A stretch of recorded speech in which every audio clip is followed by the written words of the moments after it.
Offline भुगतान सेवा प्रदाता यानी कि ऑफलाइन पेमेंट एग्रीगेटर अब रिजर्व बैंक के नियामक के दायरे में आएंगे। ये भुगतान सेवा प्रदाता दुकानों पर आमने सामने के लेन देन में मदद करते हैं। रिजर्व बैंक के गवर्नर शक्तिकांत दास ने शुक्रवार को ये घोषणा की। भुगतान एग्रीगेटर से आशय वैसे सेवा प्रदाता से है जो ऑनलाइन भुगतान के सभी विकल्पों को एक साथ एकीकृत करते हैं और उन्हें व्यापारियों के लिए एक मंच पर लाते हैं।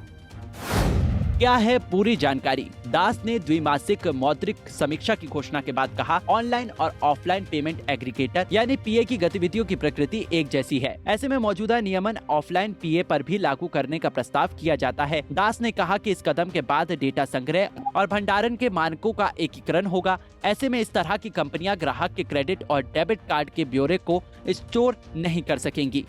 गवर्नर ने कहा कि भुगतान परिवेश में पीए की महत्वपूर्ण भूमिका है और इसी वजह से इन्हें मार्च 2020 में नियमन के तहत लाया गया था और भुगतान प्रणाली परिचालक का दर्जा दिया गया था। उन्होंने कहा कि मौजूदा नियमन सिर्फ उन पीए पर लागू होता है तो ऑफलाइन या ई कॉमर्स लेन देन में मदद करते हैं।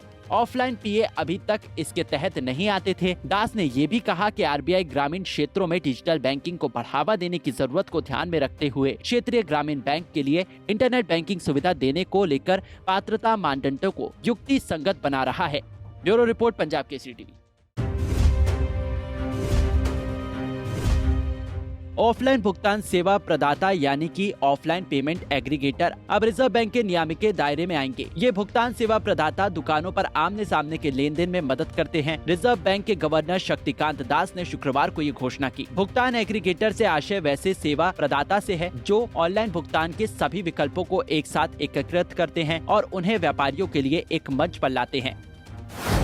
क्या है पूरी जानकारी? दास ने द्विमासिक मौद्रिक समीक्षा की घोषणा के बाद कहा, ऑनलाइन और ऑफलाइन पेमेंट एग्रीगेटर यानी पीए की गतिविधियों की प्रकृति एक जैसी है। ऐसे में मौजूदा नियमन ऑफलाइन पीए पर भी लागू करने का प्रस्ताव किया जाता है। दास ने कहा कि इस कदम के बाद डेटा संग्रह और भंडारण के मानकों का एकीकरण होगा। ऐसे में इस तरह की कंपनियां ग्राहक के क्रेडिट और डेबिट कार्ड के ब्यौरे को स्टोर नहीं कर सकेंगी। गवर्नर ने कहा कि भुगतान परिवेश में पीए की महत्वपूर्ण भूमिका है और इसी वजह से इन्हें मार्च 2020 में नियमन के तहत लाया गया था और भुगतान प्रणाली परिचालक का दर्जा दिया गया था। उन्होंने कहा कि मौजूदा नियमन सिर्फ उन पीए पर लागू होता है तो ऑफलाइन या ई कॉमर्स लेन देन में मदद करते हैं। ऑफलाइन पीए अभी तक इसके तहत नहीं आते थे। दास ने ये भी कहा कि आरबीआई ग्रामीण क्षेत्रों में डिजिटल बैंकिंग को बढ़ावा देने की जरूरत को ध्यान में रखते हुए क्षेत्रीय ग्रामीण बैंक के लिए इंटरनेट बैंकिंग सुविधा देने को लेकर पात्रता मानदंडों को युक्ति संगत बना रहा है। Bureau report, Punjab Kesari TV.